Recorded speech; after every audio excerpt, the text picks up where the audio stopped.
Okay, good evening, everybody. Thanks for joining us here this evening. I'd like to welcome our junior infant parents for 2020. You're all very welcome.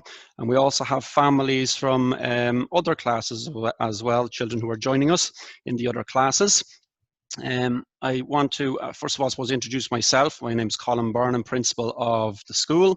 I've been in the school since 2015. This is my third principalship. I've been leading schools since the year 2000. With us as well this evening we have Mr. Gavin. Mr. Gavin is the Deputy Principal of the school. He's Administrative Deputy. We work very, very closely together. And also we have with us Mr. Boggins. Mr. Boggins is the assistant, one of our assistant principals in the school. And Mr. Boggins has responsibility for digital infrastructure, and he is assisting us this evening with all the technical issues. So I suppose just to say to everybody that we will be recording the webinar. So, I mean, if you feel free to take notes if you wish to, but sometimes when we're taking notes, we can miss a few of the things that that are said. I know Mr. Boggins will be uploading the webinar, the video itself, on the website possibly tomorrow. I suppose this evening we're making history. It's the first infant induction meeting that we've ever done virtually. Normally, we love to have you all in the hall, and we do have a cup of tea and a bit of a chat, and we get to lock eyes, I suppose, and get to know each other. But this, as I said, is a historical evening for Holy Family National School.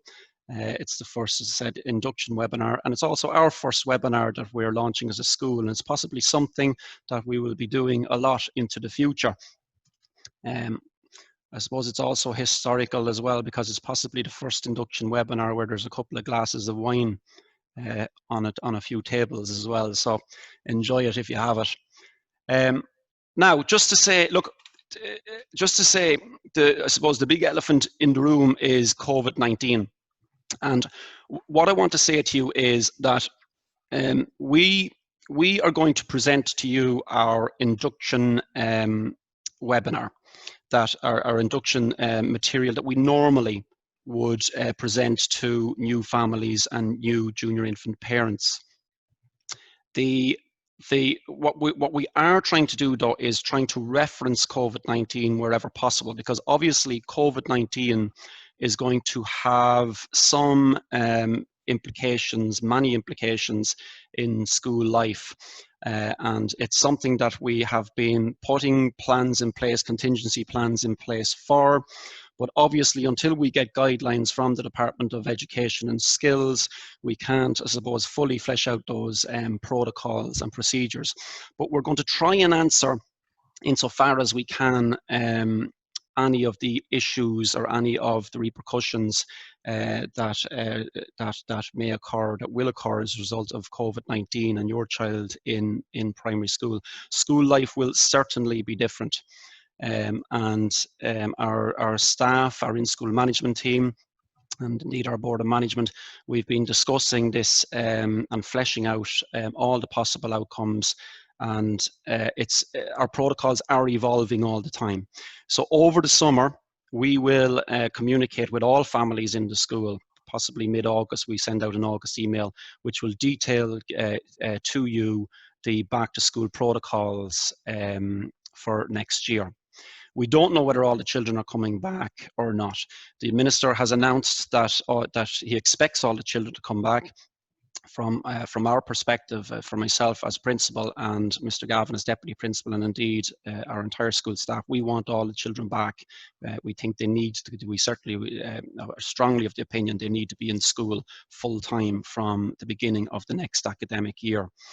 So look, we could talk for another hour or two about COVID-19 and the possibilities and all the permutations that could occur in our school as a result, but we'll reference them throughout the presentation. So, Mr. Gavin, I think, have I covered? Is there anything you'd like to add on that? No, I suppose, look, it's an unusual induction for us. As Colin said, we like to be able to eyeball you and to kind of watch the body language and watch your reactions to different things. But look, it's suffice to say, it's strange times. So any questions you have after this, you can visit our website. Mark will be talking to you about our website.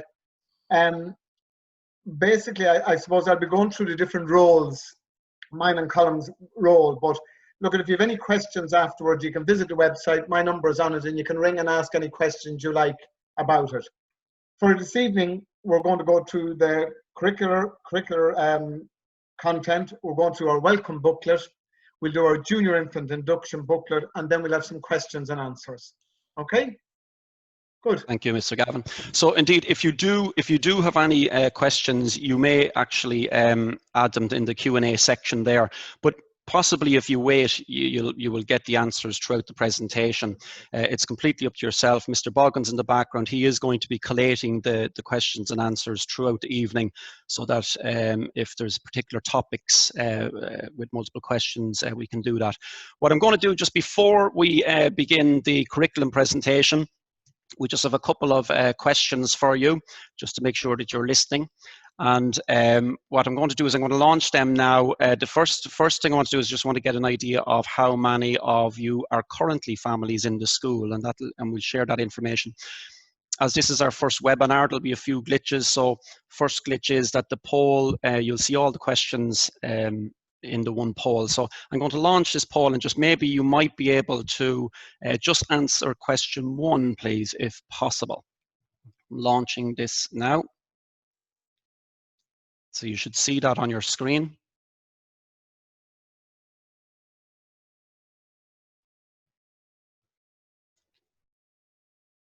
Okay, and if you just vote on question 1, are you a new family to our school or an existing family in the school?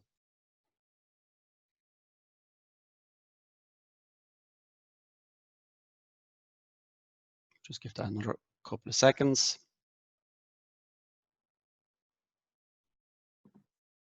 I don't know, can you view that?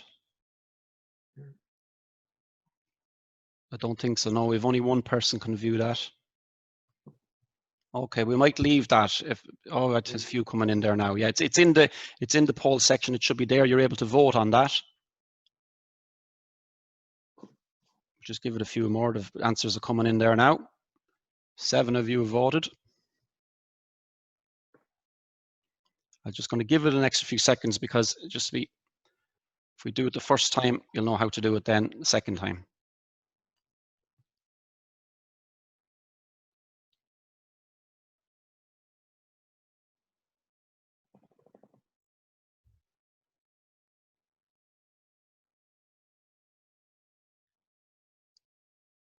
Okay. I might leave those polls there for you to answer, and we'll share them at the end. Okay, so we'll start with our curriculum presentation. So, as I said, we have junior infant families, and we have families from other classes. This webinar primarily focuses on junior infant induction, but that's not to say that it's not beneficial. It's completely beneficial to families from other classes, because it gives you an idea of our philosophy, our approaches, and what school life is like. The junior infant curriculum. So the teachers for next year, and a big health warning always comes with this, we like to be able to give the names of our teachers to our junior infant families, but anything can happen throughout summer. Teachers can leave, take new positions, and teachers can change. So I just want to let you know that. But our expected teachers are, if you had gone on Aladdin Connect today, if you managed to register, we'll be speaking about that later. You would have seen that what class your child is in, whether it's junior infants A, B, or C. Our expected teachers for next year are Miss Hennigan. In junior infants B will be Miss Fortune, and in junior infants C, Miss Creed. They are 3 very, very competent and able teachers, excellent teachers. Also, we have in our school supplementary education support teachers. And the supplementary education support teachers, I suppose, does what it says on the tin. They, I suppose, the old word we would have used would have been special education support teachers, but they support teaching and learning in the classroom. And the 3 teachers that have been allocated to the junior and senior infants are Mr. Boggins, who's here with us this evening, Miss Dempsey, and Miss Healy. So The subjects that your child or children will partake in our school is language, which comprises English and Irish. In English, they will do pre-reading until Christmas. They will also be doing things like auditory discrimination exercises. So the ability to discriminate between sounds, visual discrimination exercises, discriminating between graphics, lots of rhyme. Rhyme is hugely important for any child learning language and developing their language in the early stages. There will be lots of comprehension, inferences, questions on stories and extending stories. They'll be doing practicing skills like sequencing, which is identifying components of the story and the ability to retell parts or all of the story. A huge topic in English is phonological awareness, which is awareness of sound and sound structures. And that extends then onto numerous other skills as well. For example, like phonemic awareness is where you actually blend sounds together. In our school, when it comes to phonics, we use the Jolly Phonics program. And the Jolly Phonics program is where the children encounter phonics. There's the sounds in new, novel and interesting ways. There's an action for each sound. They learn the sounds that the letters make, and they learn the letter name then incidentally. So for example, we don't necessarily teach A, B, C, D, E, F, G. The children would start off with a sound. The first sound that they start with is S. But we use the actual sound of it, so we don't name the letter. We do name the letter, but we don't actually teach the name of the letter. They learn that incidentally. The children will have Jolly Phonics sheets in school and as part of their homework. They will use flip books. So they'll develop their own sound books, and also they will the teachers will check on the sounds at regular intervals just to make sure that they are attaining and developing those sounds. A good way to develop sounds at home is to play things like the I-Spy games. That's an excellent way of focusing the children's attention on phonics. One mistake that's commonly made when children are learning their phonics, for example, we will start off teaching phonics in groups. S.E.S.E are the first 6 letters that are taught to the children. Now, for example, a lot of the time children, when they're told to make the sound p, p, they'll say p or p. And it's very important that when your child is practicing that and that you're modeling that sound for your child, to actually cut the phonic very, very short. So it's p, p, p, not p, not p, p, and just to focus on that for each of the letters. Beginning reading, they will do stories will be read in class. They'll be doing wordless books to start, and there'll be extended stories for parents to develop the wordless books. They will be doing sound books, tracing sound with their fingers, and you have to read. These sound books will be sent home as well to you, that you can practice it with them. Paired reading is hugely important. That's something that we'll send a bit of information out to you in September. As part of our school self-evaluation process, we will be putting a huge focus in the area of language development. Children will be sent home their tricky words on cards. Some words they don't read as the phonics describe as they learn the phonics. So for example, words like Y. So they're what we call the tricky words because they don't follow the phonics rules. They will also then be learning those tricky words. Children will know words. So their first experience of reading will be a successful and positive one. A child can't speak unless they hear language first. They have to spend years, a year or two, hearing language before they start developing sounds. Obviously, they start practicing sounds from as infants, but it takes years and years, and even into the middle classes, to be constantly nearly like a sponge, soaking up sound and listening to people model sounds, and that develops their reading skills. So reading comes after that. One of the worst things you can do is actually try and pressurize a child into reading before their time. So the big thing is to build up self-esteem and foster a love of learning with your child. And the one thing we say is read to your child every evening, make it an enjoyable, fun experience. Starting to write. So the children then will begin what we call gross motor control. So children, to be able to write, have to develop fine motor control. and a child doesn't naturally have that. So their movements are broad. So we will move from broad shoulder movements, elbow movements, right down to wrist movements, down to the pincer grip that a child uses for when they are writing. That doesn't happen naturally. You don't just hand a child an implement and ask them to write with that. It takes practice. So things, for example, like drawing and painting are hugely important when it comes to your child's ability to write. So like drawing in school, coloring in school, it's not just a filler exercise. In fact, it's not a filler exercise at all. It's an exercise for your child to develop their fine motor control that will lead to their ability to write.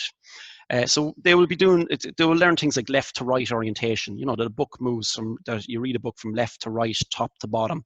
These are all the orientation skills that your child will learn in school. Manipulating material like mala. A good thing to do with your child is at home. It's usually enjoyable for children is if you have shaving foam, actually spray out the shaving foam on a biscuit box tin and get them to practice maybe writing with a finger their initials and practicing their letters. So we're using a new approach. Actually, we piloted there last year called Handwriting Without Tears, and that's where the children will learn their uppercase letters first.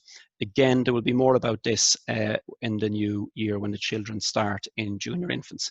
In mathematics, the children learn number rhymes, sorting, matching. They learn the numbers from 1 to 5 and the concept of that number. What is the oneness of 1, the two-ness of 2? They will be sorting items by shape, size, and color. They'll be doing time, like early in the morning, evening. That's the concept of time that we begin with in junior infants. Shape, size, measurement, patterns, lots of sequencing. Ordinal numbers, what comes first, second, third. These are all things you can practice with your child. You can integrate English and maths together. Setting the table, for example. Ask your child, to give your child a simple instruction, see can they follow it. Go take out the knife. Then develop that, go take out a knife, a fork, and a spoon. First get the knife, second get the spoon. All these things are hugely important for developing your children's discrimination skills, language skills, and mathematical skills. In our school, we use Ready Set Maths. Ready Set Maths is kind of a program of station teaching for maths, and it's very effective. A lot of it's play based as well. In Gaeilge, huge emphasis on oral language in Gaeilge. Lots of song, lots of Aurani, little songs, Ronta rhymes, and lots of topics as well. So it's topic based. So maybe food could be the topic for a couple of weeks, and the children will be learning all the content around the theme of food. Our subjects, two other subject areas that we have then is S.E.S.E. And S.E.S.E. is social, environmental, and scientific education. So to me and you in the old days, that basically was history, geography, and science or nature. So there will be a topic every 2 weeks, and it's integrated with other curriculum areas as well. S.P.H.E. is a hugely important curricular subject. It's social, personal, and health education. There's topics, it's topic based as well. A lot of the learning happens incidentally. So things like, taking turns is one of the content objectives in our curriculum there. And that will come in, say, at lunchtime or playtime. A big area of our S.P.H.E. curriculum is safety. Safeguarding children. So they actually learn from the Stay Safe program, the whole area of personal safety, how to stay safe. Touches as well, good touches, bad touches, good secrets, bad secrets, and so on. Our RSE program is our Relationships and Sexuality Education program. In the very beginning, junior infants, boy, girl, right up to 6th class, where we have sexuality education workshops. And the pupils use the anatomically correct terms. So don't be shocked when your junior infant child comes home using anatomic terms. We have a language framework for that. It's been sent out to you, and you can see from junior infants right up to 6th class what terms are used in the teaching of RSE in our school. Music. 1 to 2 songs per week. You ask your child to sing these for you at home. They'll do a little bit of music theory. A lot of it is listening to, responding to, and appreciating music. In visual arts, there are 6 strands to visual arts: drawing, paint and colour, print, clay, construction, fabric and fibre, and looking and responding. They're all the 6 areas of our visual arts curriculum. Lots of visual arts in junior infants as well, because it develops, as I said, the other skills that we need for writing and reading. It's topic based as well, visual arts, seasonal topics, and so on. Religion, we're a Catholic school, we're a Catholic ethos school, but we do have, of course, many pupils in our school who are of other faiths and no faiths. But our school, as I said, it's owned by the Archbishop of Dublin, who is the employer in the school, and our ethos, as I said, is Roman Catholic. We use the Grow in Love program in the school. Again, topics in the religion program is very like the S.P.H.E. program, to be honest with you. Prayers incorporated daily. We've morning prayer and afternoon prayer. So look through the book every now and again, discuss the pictures and stories with your child, and usually religion homework is given on a Thursday. PE, physical education, we've a note there, the day is not known yet for physical education. The teacher will communicate that to you in September. The problem is, we don't know if physical education can or is going to take place next year. And obviously it's hugely important for children, and it's a hugely important curricular area for us, so it has to take place in some way, shape or format. But we don't know, for example, are things like communal rooms going to be allowed to be used?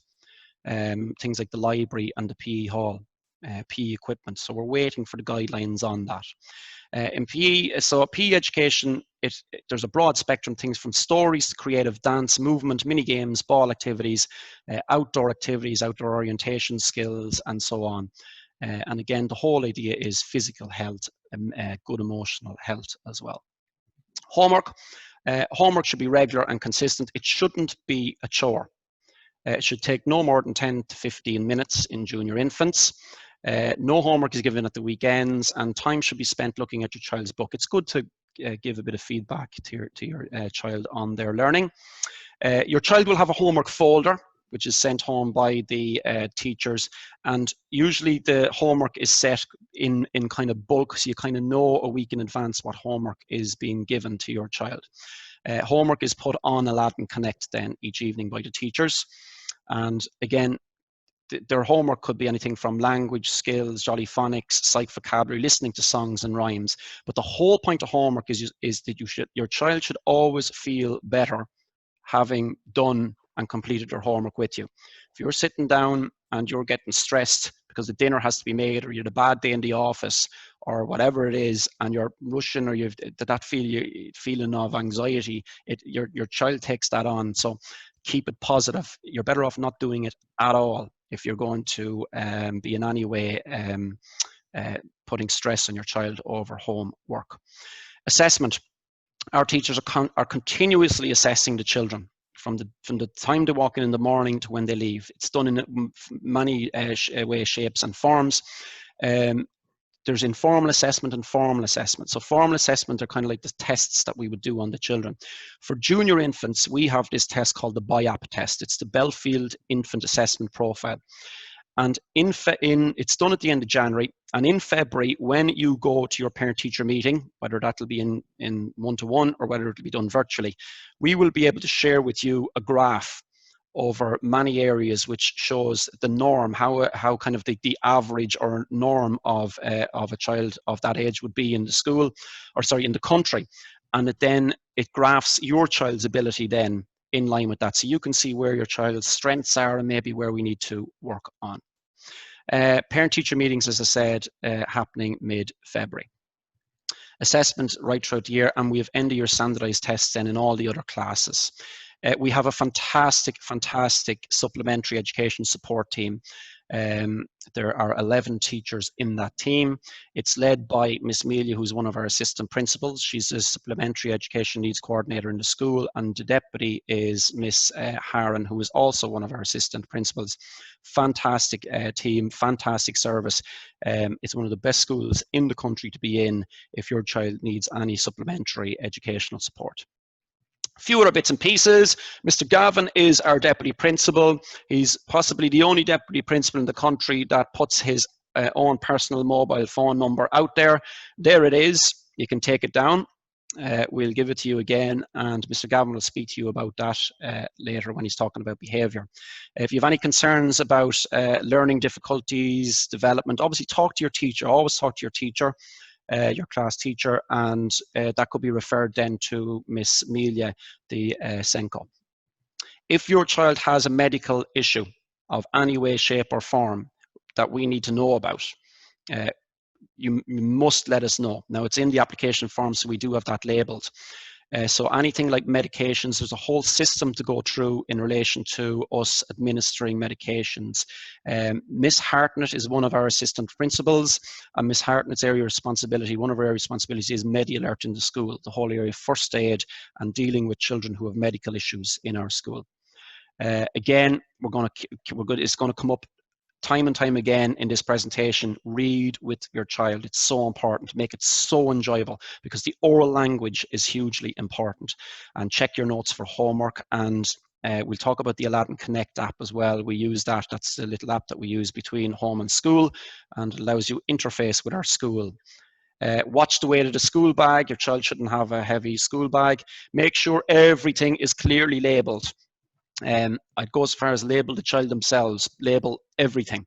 If it belongs to you, label it, please. Because if something goes missing, we've 710 children or more, possibly in September, and we can't. If something is missing and it's found, it's given into our lost and found section of the office. So we need things labelled, that if we find something, we can hand it back, because lots of things go missing every year, and if we were to stop to try and find owners for every little thing, nothing would get done. Please don't issue invitations or cards during school time. We have a ban on that. Now, with COVID-19, it's obvious the last thing you want to be doing is handing stuff out and transferring things to other children. The Aladdin Connect app has a facility. Mr. Boggins will talk about this later on, where you can share your email and or telephone number with families of children in your class. And the way we say it is, if somebody wants their child to be invited to birthdays or to play dates, whatever it is, you will make your email or you will make your mobile number available to the parents in that class. That's completely your call. But from a GDPR issue, we can't hand out parents, obviously, their contact details for somebody who wants to invite somebody to a party. The one thing we say is, if you are having a party, please remember, there's nothing worse in the world than if your child is the child who's not invited.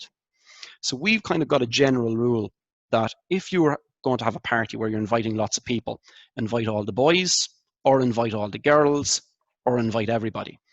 Because a child who feels isolated, or where there's a pattern of isolation from these events, it can come under our code of behaviour where we may need to take action on it.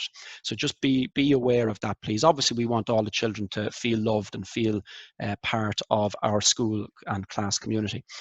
Voluntary contribution. So the book lists have gone out. You will have received an e-payment request. If you are a family of an intake in the other classes, you will not yet have received an e-payment request, because we can't do it. It's the way our system is set up. If you wish, the office is open next week from Monday to Friday from 10 o'clock to 1 o'clock, and you could pop in and pay for your books then. If not, don't worry. At some stage over the summer, possibly mid-August, we will transfer all the other children onto a class, and you will receive an e-payment, electronic payment request then. We have a voluntary contribution that we request in the school. It's one of the lowest in the country. We do voluntary requests, €20 per child or €30 for a family. And that money is hugely beneficial to us. All that money goes directly towards the children for purchasing resources. None of it is spent on electricity or insurance or utilities like that, which is what occurs in most schools. Or we've a great board of management, they're able to manage their finances and keep their head above water. So all that money that we take in goes directly to your child. A few other bits and pieces before we move on to our next presentation. Children should be able to zip up their own coats. Velcro shoes only, please. We've mentioned that. Please, please, please, please, please don't send your child into school with laces. Your child will probably learn somewhere around first class to the end of first class how to tie their laces. Until they can do that, please don't send them to school with laces. If you imagine 31 children in a class, and just imagine only twice a day that the teacher is asked to do each child. I mean, you're talking half a minute per child, that's 1 minute. I mean, you're talking the guts of about 30 minutes gone minimum of contact teaching time because teacher had to tie children's laces.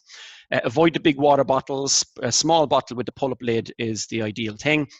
We've a healthy lunch policy. There's no sweets, crisps, fizzy drinks allowed. Send healthy sandwich to school, fruit, pasta.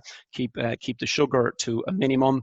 And also, when it comes to healthy lunches, there's no nuts allowed or nut products, because we've lots of children with serious allergies that, I mean, could die if a nut was brought into the classroom. So please, please be very aware of that.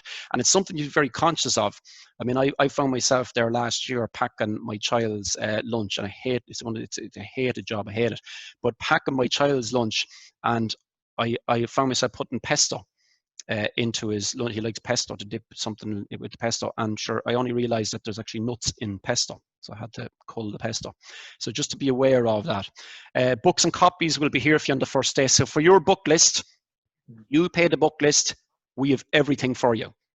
We've everything for you. Your books, we've a book rental system now in junior infants, though it's mainly workbooks, because workbooks can't be book rental because you can't use them the next year.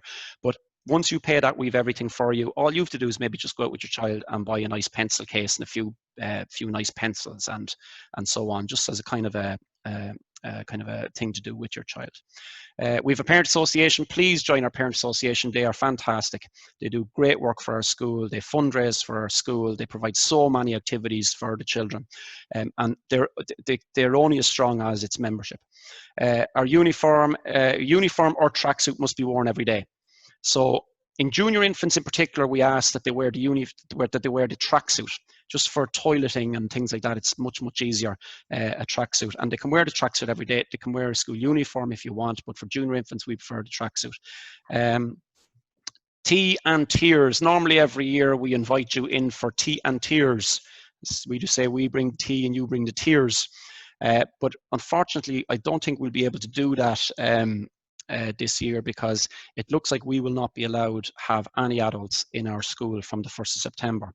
That has a huge implication for you as junior infant parents, because that looks like that's going to mean you will not be allowed to escort your child into the school building on their first day of school, which, as a dad myself of 3 children in primary school, 1 going to secondary school, it's a nice moment, but it's something that's possibly, in fact, I'm pretty confident it won't happen. And what we intend doing on that morning is taking a photograph of your child in school and sending it to you. We'll talk to you about that again. The teachers, by the way, will email you a video message from them to the children with a quick tour of the classroom. Now, we're possibly going to do something before the summer. So next week, possibly a video will be sent to you, and we'll possibly do something, maybe send another video, maybe shortly before they come back to school on the 26th of August. So we're looking at possibly a 5-minute Zoom call on the 25th of August at 2 p.m. That's the day before your child is expected to start. So that is our curriculum. Again, you probably have questions on that. If you have questions on that, if you could maybe hold them to the end, because we do have, we're going to, I suppose, deal with other issues. And now I'm going to share with you now, and Mr. Gavin is going to be taking over now in a short while. So today we would have sent out to you our welcome booklet. We would have sent out our welcome pack. And in the welcome pack, this welcome booklet would have been in it. I'd ask you just to have a quick read of it. We're going to go through it with you now. This is our school pledge on the first page. I will treat others the way I would like to be treated. No one should ever feel left out, unwanted, or defeated. I'll always be thoughtful. I'll always be true. I'll stand up for myself and also for you. This is a pledge the children say at every assembly and during the school day. Just to say again, our school, everybody knows where our school is based, hopefully. There are the contact details for you there now. If you want to contact myself as principal, there's Mr. Gavin, deputy principal, but you'll also have his number. And if you want to contact the school office directly, that is Honor is our secretary in there. Your welcome pack that you would have received today contains all those documents. Our school calendar, just when I say our school calendar, please remember everything is hypothetical now, because there's a major health warning with everything that we say to you and everything we send out to you, because we have to wait for our guidelines on COVID-19. So our calendar basically says that all the children will come back on Wednesday the 26th. It's highly unlikely that'll happen. We'll probably be bringing back our junior infants first. So I'm going to pass you, sorry, there's our team, obviously myself, Mr. Gavin, Deputy Prince. There's our list of assistant principals. They're our in-school management team. They all have areas of responsibility to assist myself and Mr. Gavin in the running of the school. We've 24 mainstream teachers, 11 supplementary education support teachers, and we've 7 S.E.S.E. We have a full-time secretary who's Honor, and Sean is our caretaker. So I might let you maybe, we have a Board of Management of Parent Association there again, please join our PA. There is our, as a parent, you're automatically a member of our PA, but we do look for people to come onto the committee and give us a dig out. If you can't come onto the committee, you might be able to give us a dig out at one event. Mr. Gavin, I'll pass to you now, please. Okay. I'm just conscious of the fact now that we're 40 minutes into this, so we're going to move nice and swiftly through this. So I'm going to just kind of informally kind of brief you on a few things. So I suppose your access to the principal in the school, listen, this is a very large school. There's a massive workload. The managing of the school, like, you know, it's obvious to those of you who know us in the school that myself and Colin were in the school before 7 o'clock each morning. There's a massive amount of administrative work in it. So the first thing I want to say to you is that the principal cannot accede to invitational requests for an appointment, but will strive to ensure that your query or issue raised is responded to by him or another member of staff. I suppose, look, at the role of a principal in a school is to drive teaching and learning forward.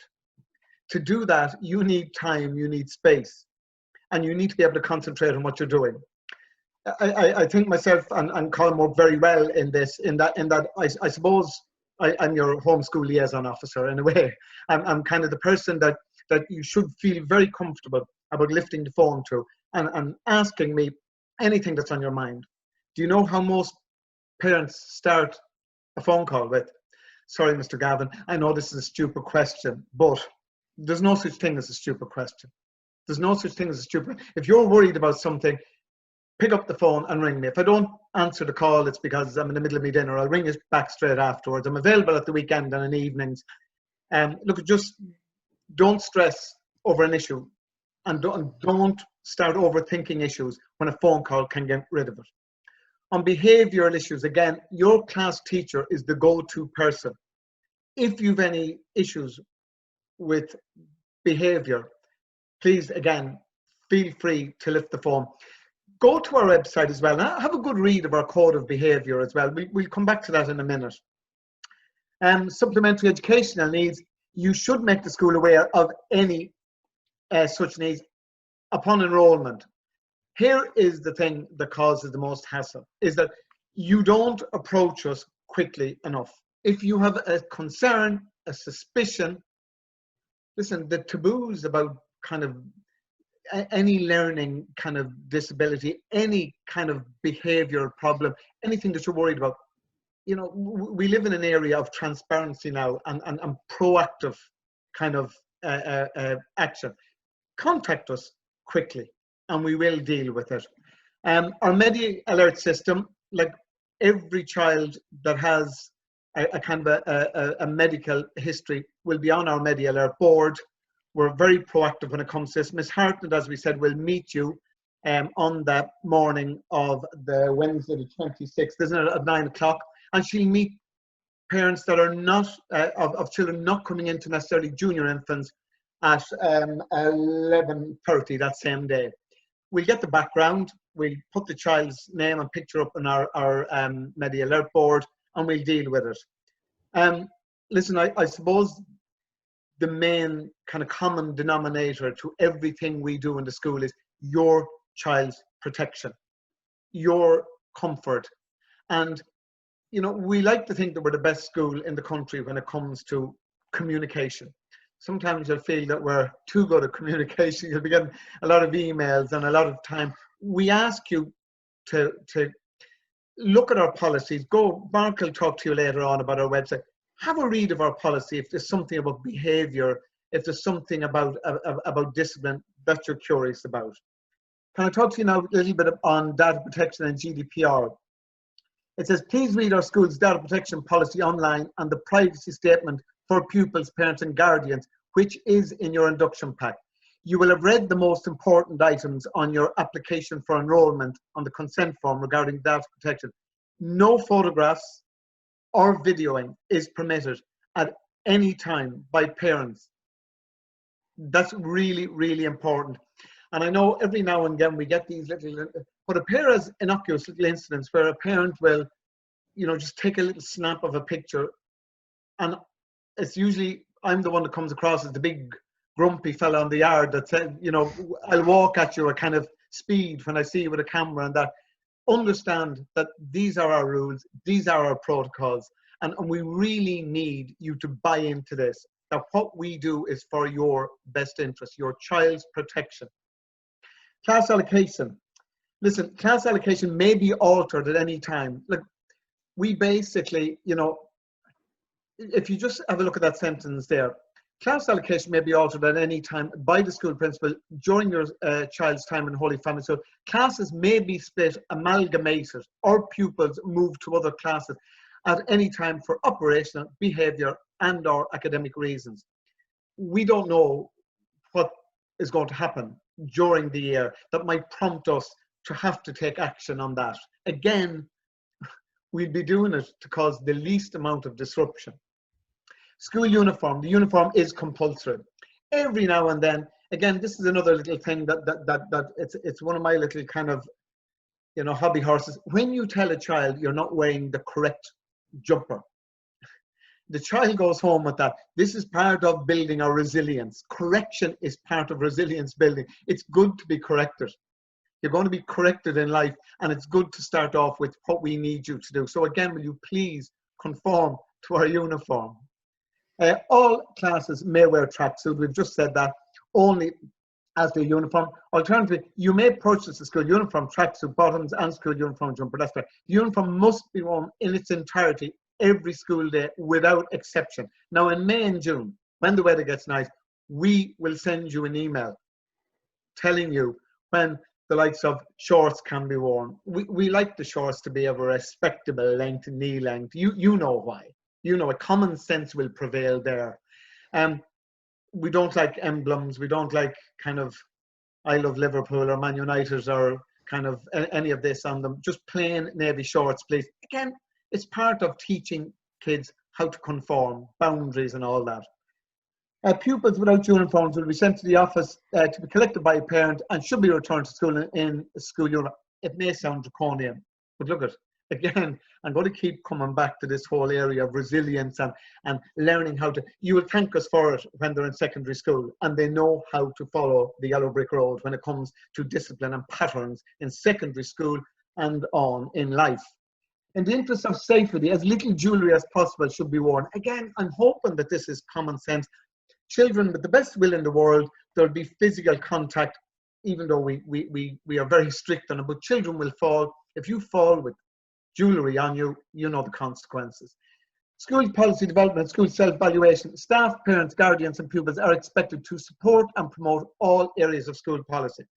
I think in this job, the best, I suppose, reaction, myself and Colm and the in-school management team and everyone involved, it's great to get emails of compliance. Sometimes you will email a parent and say, listen, Johnny needs to do this. And it's lovely when you get an email back saying, sorry, no problem, we will. We'll tell you what policy it's conforming. We'll tell you what section of what policy. We really ask, it's a kind of an independent relationship we have with you. We need your goodwill. We need you to conform. The greater the buy-in to our policies, which we spent a long time, I should say, Colin has spent a long time putting together with Department of Education guidelines, with the best will in the world, with the best practices. We really need your buy-in. By accepting tests for your child and Holy Family, you have agreed. You've kind of signed that contract. You've kind of signed that contract with us that all current and future school policy will be adhered to. Class line. Now, just a little bit on this. Each class has a designated line. On entering the schoolyard, each pupil should walk directly to the class line. Why? Safety. Why? Because basically it settles your child down. They're now calm, they're now safe, we have no preschool incidents. If you talk to any principal in the school, they'll tell you that most incidents with children will happen between 10 to 9 in the morning and 9 o'clock. We're on the yard every morning, myself and Mr. Byrne. We're with other teachers. Our supervision is the best in the world. We ask you as parents, I know at the start it'll be a little bit awkward and we've COVID on the back of our mind. Please step back from the line when you leave your child there. Your child is small, you're generally a lot bigger. We can't see the child, it leads to health and safety issues for us. If we growl at you and ask you to move back, are we being grumpy? Maybe, yeah, but we're asking you to do it in the best interest of your child. Please, please do not talk to a teacher or try and address a teacher when they have 31 little eyes in front of them. You know, and again, we get the odd parent that will ring and they'll say, listen, Miss Murphy was very grumpy this morning. I tried to talk to her. My usual reaction is, I would have been very annoyed with Miss Murphy had she stopped to talk to you.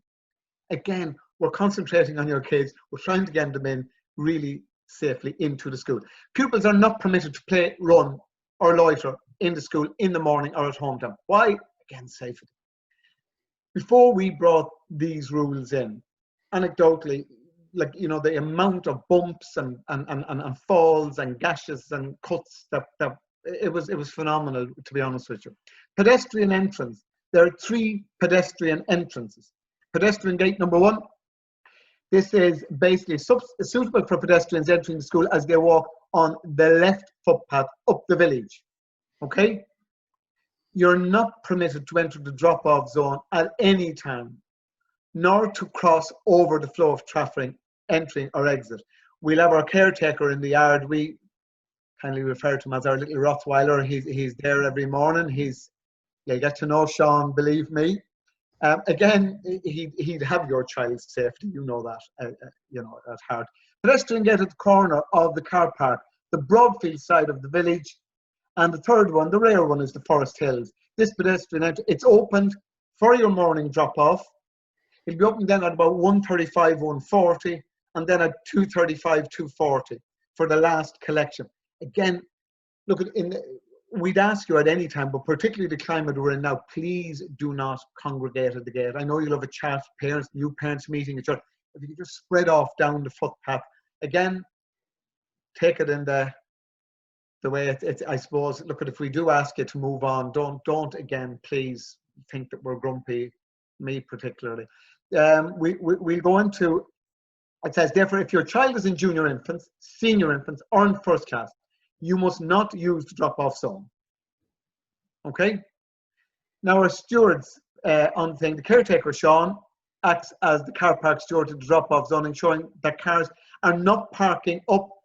Again, you know, when it's a busy car park, you'll be asked to move on and accept it in the spirit. If you have any queries about it, just ring and ask me, please.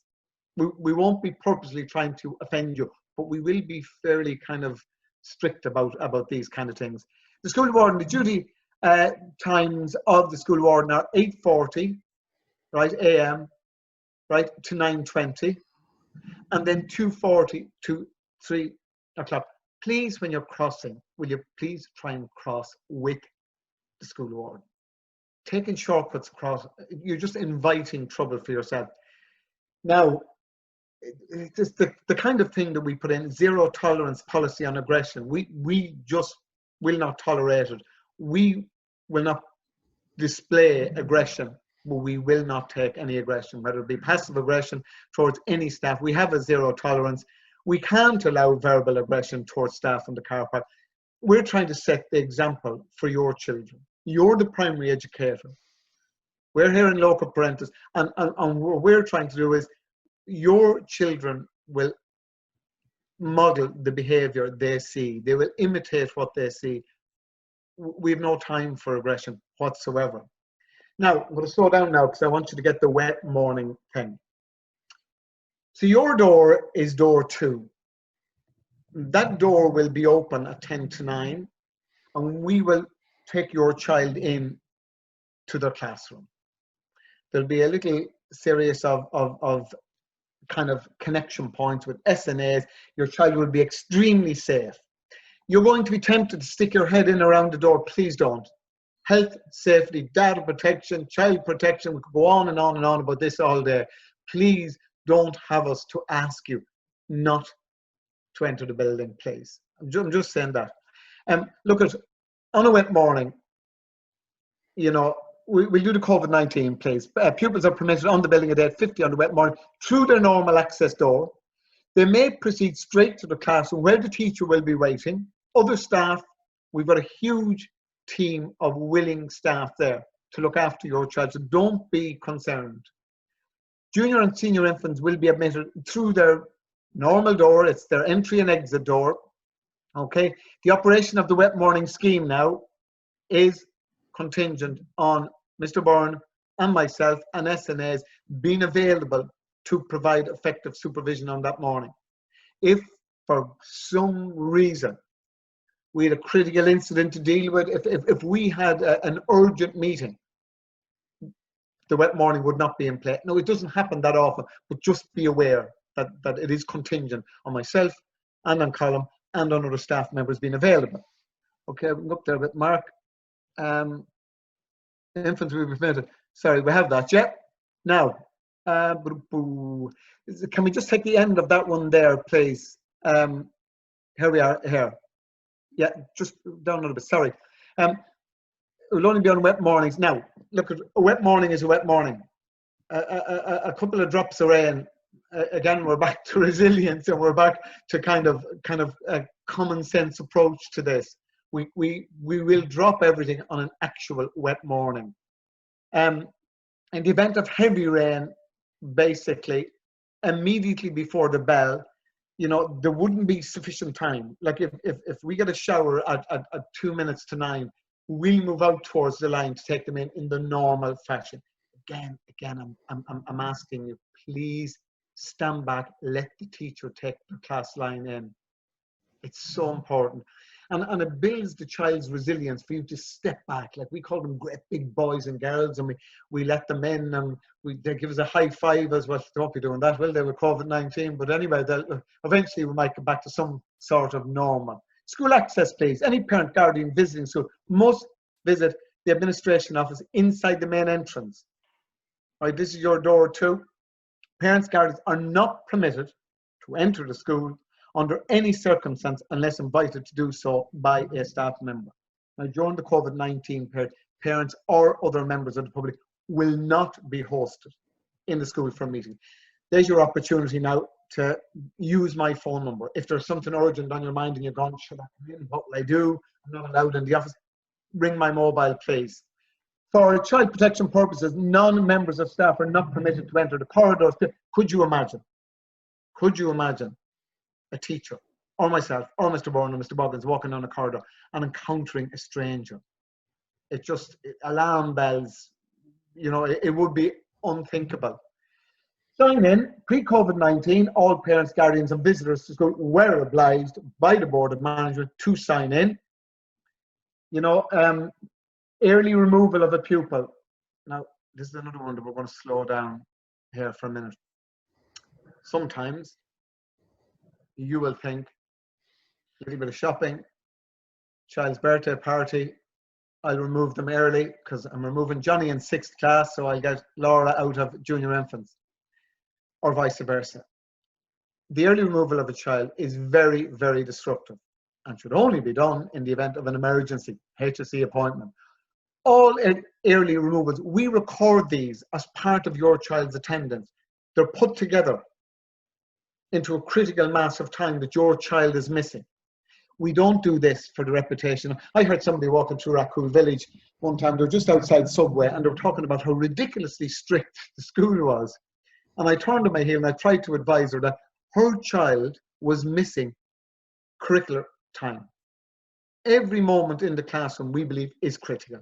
Please don't remove your child from the school. It's very disruptive for the secretary, for the teacher, for the child, and you're missing out on vital time and exposure to different parts of the curriculum. Parents, guardians wishing to collect pupils before the designated time, you must report to the school secretary. Just read through that yourself, will you please? It's extremely important. Again, if you have any questions on it, listen, now we end up with parents panicking and saying, oh God, I'm afraid to make the phone call, please, talk to us. Pupils may not be removed from the yard during yard time. So I want you to imagine, and I am on yard every single day, and I consider it the best run yard in the country. We've twice the national average supervision out there. Could you imagine the situation where you've 700 and odd kids and the secretary has to leave the office to come out to find their child? It's not going to happen. It's not safe. It's not logical. It is hugely disruptive. It takes my eyes off your child. It's not going to happen. So please, we're asking you, when you come and your child is on yard, be patient, sit down, wait, because you can't have your child until after the yard is over. Again, I'm asking you to think about this from a child protection point of view, from a disruption point of view. The school office is closed between 11:30 and 12. Again, you're panicking. There's a very, very serious incident. You forget what you're doing. You ring the school between 11:30 and 12. You can't get an answer. Ring my mobile. Okay? You should get me. Okay. What are we on to now, Mark? Right, we've had a look at this. Look, please do not enter the school lobby if there are two persons already queuing. That's the kind of the culture, aren't we? We were creating that culture in chemists and in different. Have a look in. You'll see two in there for honour safety, for your safety. Please do not visit our school unless absolutely necessary. I know that sounds a bit draconian again. For your safety, for our safety. Secretary at holyfamilyns.ie. Instead, or you can call the office. Look, we're back to this interdependent relationship. Our safety is dependent on you conforming to our rules, and your safety is dependent on us as well. We don't want a kind of a collection of people in an area. COVID-19, during that COVID-19, at the bottom, sorry, please, that we're here. Never allow your child to enter the school grounds unaccompanied after 9 o'clock. Never allow them in, please, after 9 o'clock. Okay, please come to the main reception area. Okay, a pupil arriving at 9:10 is registered as 10 minutes late. That's for our records, and it's to look at. I suppose with the best will in the world in senior class, you may get the odd child kind of taking their time coming in. A pupil arriving after 10:30. Watch this one, please, because this is the one that doesn't sink in until we have a bit of a row over it. When you arrive after 10:30 in the morning, you will be marked absent on the school roll. We can't change that. We're not allowed to change that. The school roll cannot be altered once the attendance has been taken. Please inform your teacher in advance if you're going to be. Okay? That's great, Mr. Gavin. Thank you. So, folks, we're going to come on to just this is the last little booklet. It's specifically for the junior infants, and it contains a lot, I suppose, of the practical information, specifically, again, as I said, for junior infants. The booklet is there. May I say, the welcome booklet there that Mr. Gavin was just going through, I'd ask you to have a read through the end of that yourselves. There's a lot of good and useful information on that. So, this booklet here, if I can draw your attention to it. Okay, just bear with me now. I'm having trouble scrolling that down. Here we go. Okay, so again, folks, just to say to you, We're giving you the normal protocols that happen usually, and we're trying to build into that what we expect to happen because of COVID-19. And this is all in the expectation that all the children will be back together at once. COVID-19, as I said, is going to have an impact on school life. So usually, 9 a.m. usually was when school begins. The bell would go, your child will be in a line, and the teacher will come out and take your child from the line. Because of COVID-19, we can't have particularly our junior and senior infants standing in lines outside at the front of the school. So what we're looking at, in the event that all the children are coming back together, and as I said at the one time, we are going to open up the doors at 10 to 9 every morning. Teachers will be there, there'll be staff there ready to take your child. So it'll be a drop and go facility. You will literally come in with your child by the hand, and you will swiftly drop your child at the door, and we will take them away. There isn't an opportunity to linger, to stay around, ask questions. We will need parents moving swiftly away as well, because we can't have parents gathering together, because again, we can't practice social distancing in that vein. I want you to read, please, if you would, this booklet word for word. So I'm just going to paraphrase a lot of what we have said here. Mr. Gavin, you jump in if you feel I'm missing anything there. Yeah. So what we think is going to happen, and again, major health warning, until we send you that email in August, these are all hypotheticals. What we think we're going to do is we're going to bring back the junior infants on their own on Wednesday, the 26th of August, that we can safely induct the children and yourselves and orientate you to how things will be in the following days. We can't really envisage bringing junior infants in under social distancing circumstances with nearly 600 and something other children. As I said, 700 and something children in the school. So we're looking at possibly junior infants starting on that day alone. Senior infants first class and second class the day after, and then the other classes the day after that on the Friday. Have a read of that there yourself. Pupils should be collected from 12 p.m. from Wednesday the 26th until Friday the 4th of September. We give a week and a half of just a shorter little day, just to break them in gently, I suppose, is the way to put it. Yeah. For the first 2 days, on the Wednesday and the Thursday, pre-COVID, we would let you in, as we said. That's what we did. Your child's first day at school, you come in, spend five minutes, and then leave. That's not going to happen. I can't see that happening this year. So what we're going to do is we're going to ask you to make your leaving as loving and as brief as possible. Just try move your child swiftly into us, turn your back and go. If your child is a little bit upset, a little bit sad, most upset comes from the parents, may I say, but if your child is a little bit sad or upset, that's pretty normal. I guarantee you, within a couple of minutes, your child is settled and is completely distracted by all the equipment and the toys and the activities and the other children. If there's a problem with your child settling, we'll call you. Absolutely. But this is our bread and butter. We know how to settle children and look after children, so don't be worried about them. Pre-COVID, as I said, following the first 2 days induction, mums and dads were permitted, as I said, to take their child into the school, and then we'd ask you to move away from the lines. But again, it doesn't look like there's going to be class lines. The reason we're telling you this is because we want you to know what the norm is, so that when we do return to the norm, it won't be a surprise to you. And as mentioned, that sometimes your child may be anxious, but they do settle quickly. We've mentioned there the taking of photographs and videos, not permitted. Okay. Please be advised that you're liable personally under GDPR legislation if you upload another child's onto social media without the consent of the other child's mum or dad. So after the week and a half, when your child has done their short day, we will return to the normal infant day. Okay, and they'll be collected then at 1:45 p.m. The collection point for your child will be door 1. Sorry, I should say to you, the collection point is normally door 1. All the junior infants normally come out that door. We can't have all the children coming out that door, so we have to find other means of getting the children to you. On the first day, we'll show you what door they will be coming out. There we go on our uniform again. You can read all that there. We've gone through our uniform. We've gone through short seating. again, we've had discussions as a staff about how school life is going to be. The idea that we're looking at, I think, is that the children will be in class bubbles. So in effect, we'll be isolating the class and the children won't be allowed move between classes. That may mean on yard that if your child is in 6th class A, if you're one of the other families, if you're in class 6A, you will not be permitted to play with the children in 6B and 6C.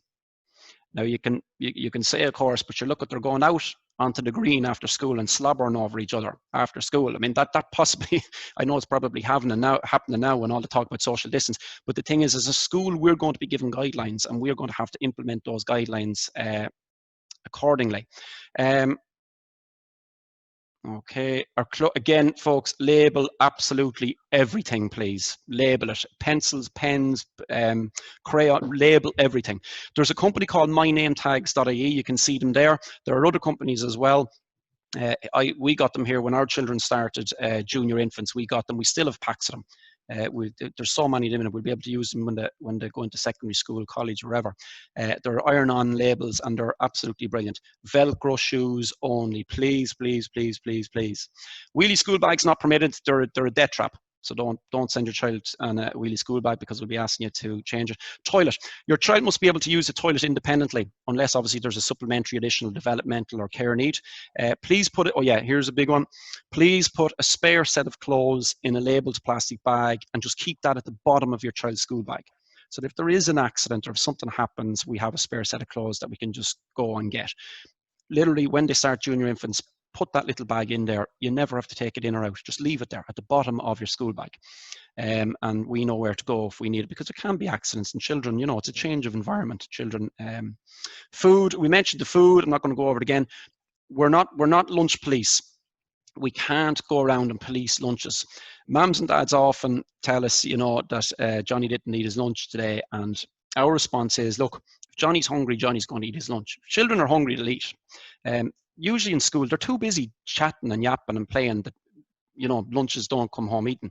And I know more than most. As I said, it's the one job I hate doing in the evenings. You go home and you're doing the homework and then getting dinner ready, and next thing you have to make the lunches. And there's nothing more heartbreaking, or that would drive you to drink or drive you demented, than when your child comes home from school and you open up the lunchbox and you see this effort that you had made the day before completely untouched. And it's easy to lose the head, and it's easy to say, why isn't the school making them eat the bloody thing? But what I'm saying to you is, food is for children. Obviously, they, you know, nutritional and so on. If they're hungry, they will eat. Okay. Breaks, again, we don't know what breaks are going to look like with COVID-19. Normally we have a small break and a big break where all the children go out into the yard. That's not going to be happening next year. We could have 4 breaks or even 6 breaks. We don't know what's going to happen. Children from one class won't be allowed to play with children from the other class. Our school office is closed from 11:30 to 12 p.m. each day. We've mentioned our attendance. Mr. Gavin has mentioned the attendance. Health and safety. Listen, our school will be at the forefront of whatever measures are required to ensure that we as a staff, your child, and you as mums and dads, when you're interacting with our school, are going to be kept as safe as possible. Obviously, there's going to be risks. And I know there's a lot of talk about, oh, we shouldn't be sending staff back because there's going to be risks. There's going to be risks for the next year or two. Our brilliant nurses and doctors and frontline staff and hospitals have been going into those risks. So, I mean, you walk outside your door in the morning, there's going to be elements of risk, but we have to get back to normality. We have to get our children in and begin giving full curriculums again. Contagious diseases, if there's any, like head lice, anything like that, you have to let us know, because I imagine that the measures for COVID-19 will be like the contagious diseases now. In other words, if there is any contagious disease, we ring public health, and if there's an outbreak in the school or that, they act accordingly. Sometimes schools have been closed because of huge outbreaks of chickenpox and so on. I imagine that's what's going to happen with COVID-19 as well. There will be we've mentioned the Zoom meeting. There'll be a Zoom meeting, a little video sent to you next week for your children, just that they can see your teacher's face. They'll see the classroom and the school. And again, on the 25th of February, the teacher's going to organise a quick little Zoom meeting at 2 p.m. for your child, just to say hello. We're hoping that will help with the transition, because we're not going to have the same tools and resources available to us to ease the children's transition from mommy's grip to our classroom. Utensils, we don't know what's going to happen with utensils, and we won't be allowed bring utensils home and then class from school to home. We don't know what's going to happen there. We've mentioned invitations and cards and so on. Again, as I said, this will come up all the time. Please read, and talk to your child. A lot of the time we speak when our children are in the room, but we don't actually sit down and talk and think about what we're saying and have an in-depth discussion with your child about something innocuous. Our homework we've mentioned again, preparing your child for schoolwork. Again, it'd be great if your child was able to write their name, if you could practice that before they come in, because it helps out a lot in school. So look, there are 3 documents. We have to rush through. There's a lot of it. There's a lot in it. But again, there's a lot in it because there's a lot of questions. We could do a presentation like this in 15 minutes if you wanted us to, but it would only lead to way more questions. So we try to give you as much information as possible. Please read the packs as well that we sent you. We're going to spend 5 minutes now. I apologize for the rush of nature. It's just our webinar is an hour and a half long, so we'll be cut dead after an hour and a half. Mr. Gavin or Mr. Boggins, I'm just going to pass to you now for 5 minutes, and if you may show the parents, please, our Aladdin Connect and our school website, and then we'll take some Q&A. Okay, Colin, thank you very much. Firstly, hello to everybody and welcome to the webinar, and thank you for watching, and I'd like to welcome you to the school community. As Colin said already, I am the assistant principal, and as part of my role, I suppose I oversee everything digital, and I suppose that has been a very eventful journey this year, as you can imagine. For a number of years, we've been following an ambitious digital strategy in the school. Our aim's always been to have excellent standards of teaching and learning with technology as a core tool in our lessons. We're lucky to have highly skilled teachers, a great infrastructure, we have a modern building, great Wi-Fi, and lots of excellent devices throughout the school. I'm going to jump onto our school website now to show you. This is going to stop Colin's share there, and you'll be able to see the school website in a moment. So the school website has popped up there now. And what you can see at the top is our banner on the home screen, which contains all of our links to the pages that we use. So basically, anytime we introduce a new platform or environment or resource where children have a login that is specific to our school, the landing page will be here. Things like touch typing, spellings from me, Google Classroom, and accelerated reader. You'll find out all about these as your child progresses through school. But I guess this is the most important bit for you. Click for Aladdin Parent Portal. This is where you will register. Mr. Byrne has shared already with you, or he will via email, a document with a cheat sheet, basically a how-to for registering with Aladdin. And the Aladdin app is fantastic because it's a good way of setting up a network between you and the teacher, and you and other parents if you wish to do so. And as Colin said before, this is very handy in terms of sharing invitations to parties and things like that for your pupil or your children's birthdays. Any section of this website where you're on, if you want to get back to the home screen, just click on the home button up here. I urge you, I suppose, to frequent the website quite often because it'll keep you up to date. It's a living environment. We use it quite often. It's updated daily. It'll keep you informed of current advances and development in your children's school and all the achievements and accolades which they work towards, which are many. They're constantly at stuff, and it'll be always on the website.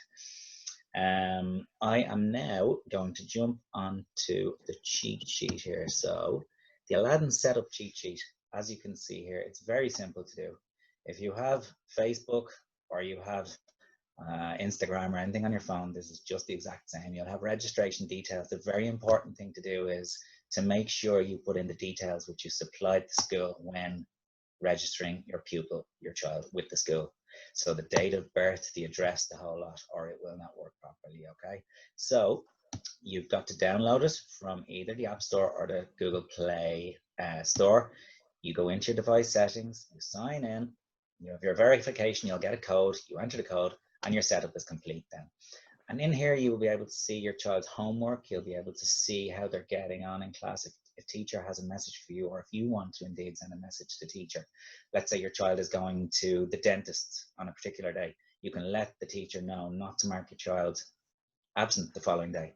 And then your child will arrive to school and the teacher will know that they've been to the dentist and won't have marked them absent, will have marked them late.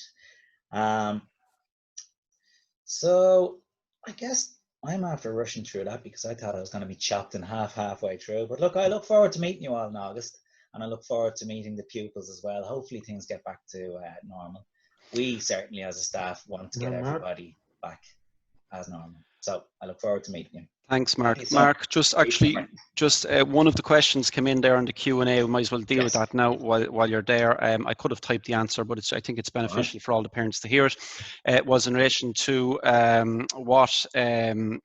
what platforms we use from an educational perspective in the schools. I see that. Yeah, I see that. That's Jack Golden who asked the question. Very good question, Jack. And I suppose it's one of those questions that educational technology lovers like myself get asked all of the time. And it's best fit at the time. If you choose Microsoft or Google or Apple on day one, I can guarantee you after 30 days, 60 days, 90 days, they will all have changed their features. They will all have changed their devices. They will all have changed their parameters and what else they use. So we went down the road of Google. And the reasons for that were, at the time, it suited us the best. And I have to say it really held up through the COVID because all of our pupils from 3rd class up were able to work online. They were able to contact teacher. They were able to ask questions and be answered within the hour. And it worked seamlessly. Our devices are all Chromebooks and Chrome tabs, and they all just work seamlessly. We have licenses on them all, which mean that if something is happening in a class, the teacher up at their desk can actually send out an entire amount of work. They can differentiate and send some work to some pupils and some to others, depending on their needs and if they are working at a different rate than another group, and have people working in groups as well. So Google at the moment. That's great, Mr. Boggins. Yeah, it's something that we do in the it's something we do well in the school. As I said, our digital infrastructure is second to none. I can hand on heart tell you that. As I said, I've been around the block. I've been in many schools. We have a great school in Holy Family National School. I can absolutely tell you that. And we have in our school, Jack, we have what's called a digital strategy, which is what's the word? There's input from board management, from staff, even from children. We have a digital strategy team, a digital infrastructure team, which Mr. Boggins actually leads, and we are constantly evolving our digital infrastructure and our digital approaches when it comes to teaching and learning. So right from the classroom teaching and learning through assessment, right through the way we even interact with each other as a staff, that's all done digitally and has been evolving and improving over time. The Google Classroom, for those of you who are not familiar with it, you can visit the website there. Mr. Boggins has a little bit of information on that. Yeah, but the Google Classroom is fantastic. I mean, even before COVID-19, our children were interacting with each other through digital platforms, so they could collaborate and work at home on project work. And this could all be coordinated and overseen by the teaching staff, feedback given on this. So we have really advanced when it comes to digital infrastructure. Zoe Fitzsimon, Zoe, you were asking a question there on our teachers, when will you find out who our teachers are? So you probably came in a little bit late, but right at the very, very beginning, we mentioned that.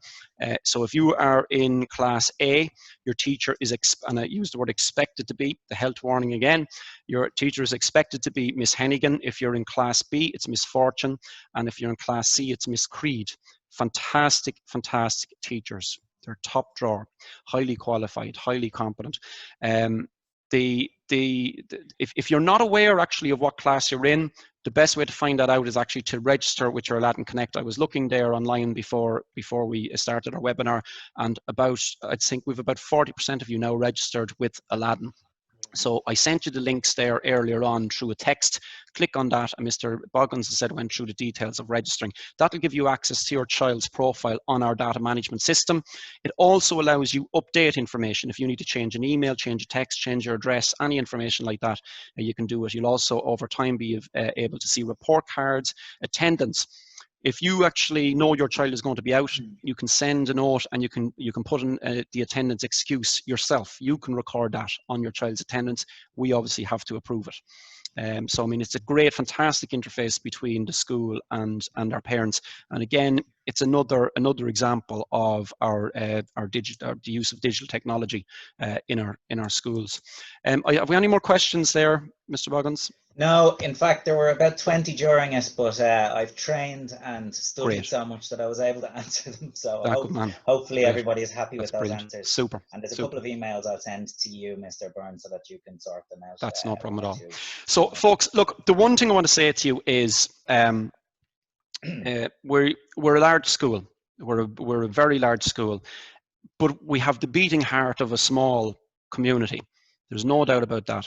We have a fantastic staff. We have a fantastic atmosphere in the school. We have a fantastic relationship with our children and with our parents. And it's because we communicate very well. In fact, the complaints has been that there's too much communication, but I'd sooner have that complaint than there's too little.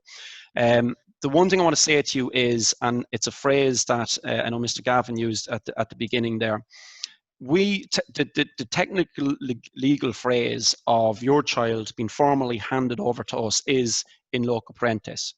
And effectively what that means is that we take your place. We take the place of you as the parent. And when we take the place as the parent, obviously we can't be 700 and something or thousands of individual parents. As parents and as households and as families, you all have your own little way of doing things. When you're raising children, sometimes you think the way you raise your child is exactly the way it's been done next door, the approach, but they're not. Everybody has their own little nuance of how they raise and how they develop their children and bring them on and progress them. We in our school also have our own little way of doing things. And what I'd say to you is we've been doing this for many, many years. I've had thousands and thousands of children pass through my career. And the one thing I'd say is we become very adept at spotting things early, of knowing what needs to be done. It's almost an instinct at this stage. I said I'm a parent myself. Mr. Gavin has a few grown-ups as well. One of them has the fortune of actually teaching with us in the school. And what I can say to you is we have a lot of, if you like knowledge, we have a lot of wisdom when it comes to dealing with children, because not just as parents, but as educators over the years. Anytime we approach you about anything with your child, it's because we want the best for your child. If your child in any way is acting out, if your child is struggling with something, if your child needs attention in any way, we are not going to excuse the fact that we're going to bring it straight to your attention. And what we want in return is you to acknowledge that we are working with you. We're never working against you, never working against you. In fact, quite the opposite. Sometimes we can come across parents who actually, for some reason, want to work against us. And that does the child no good service. It does the child a disservice. So what I want to say to you is we will be treating your child as if they're our children. We will want the best for them. I will, and Mr. Gavin will praise, commend, appraise, reprimand the children as I would and as he would his own children. And it's done lovingly. There are times we have to show annoyance. There's times we will deliberately get angry. Okay, but it's controlled, because we have to show the children that when you act a certain way, it elicits a certain response. We can't wrap our children up, because this is the problem. What's happening in society is that children are being wrapped in duvets and they're being buffered from realities. And what's happening is then they're going out into the world, into secondary school, where suddenly they realize that to face this world a little bit by themselves, mommy or daddy or whoever's at home is not there to hold their hand as much, nor are the teachers there to hold their hands as much when you go into secondary school. Indeed, they're going into colleges, and they're not building this resilience. And the reason they're not building this resilience is because mums and dads, some mums and dads have, for some reason, and it seems to be kind of my generation, for some reason have decided that we are going to do whatever it takes to give our child the best. And it's a noble intention, and it should actually occur. But what is occurring though instead is it's been driven and extended too far, to the point that we want to remove any obstacle from our child's lives. We want to remove any bad feeling from our children's lives. If our child encounters a problem, the first thing we're doing is we're getting in there, as I said, the lawnmower parenting, we're getting in and we're just mowing that problem out of the way and not giving our children the opportunity to actually practice their own, if you like, problem solving skills. Now, that's notwithstanding the fact, as Mr. Gavin said, if there's problems, we do want to know about it early. So it's trying to find that balance, but you need to build resilience in your child. And that's the greatest gift you can give them. Better than any Xbox, any presents, give them resilience, and you're giving them the greatest gift of life. So look, it's been great having you with us at this webinar. It's been exciting for us, I have to say. We've been looking forward to it because the first time everything new is wonderful.